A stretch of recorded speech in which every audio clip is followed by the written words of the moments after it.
le début de la crise sanitaire, nous devons faire face à des incertitudes, à des changements de pied face à l'épidémie. Les nouvelles s'enchaînent.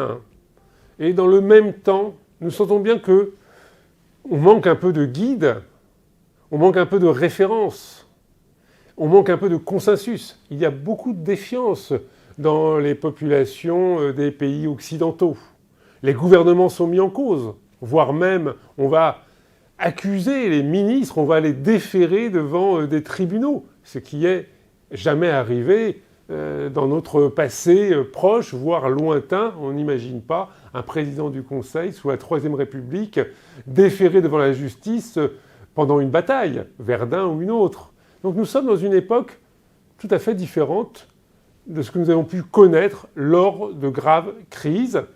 Et c'est vrai qu'il nous manque aujourd'hui parfois un peu des héros. Et c'est vrai que la disparition, par exemple, de Jean-Paul Belmondo, qui était tout un symbole pour les Français, qui était à la fois un homme de la nouvelle vague et du cinéma populaire, qui était capable de dépasser les frontières, être à la fois, on va dire, aimé par les classes moyennes, par les classes aisées. Il transcendait. Et c'est vrai qu'en France, d'ailleurs, comme aux États-Unis, on a du mal à trouver des personnages, des personnalités qui transcendent et qui arrivent à amener la population avec elle sur des sujets compliqués.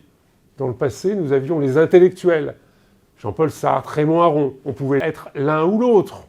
Mais ils étaient présents. Aujourd'hui, il est plus difficile pour des jeunes comme des moins jeunes de s'identifier à des héros. C'est ça ce que je voulais dire à travers la formule que vous avez donc indiquée et qui fait référence à un article de la lettre économique du Cercle de l'épargne.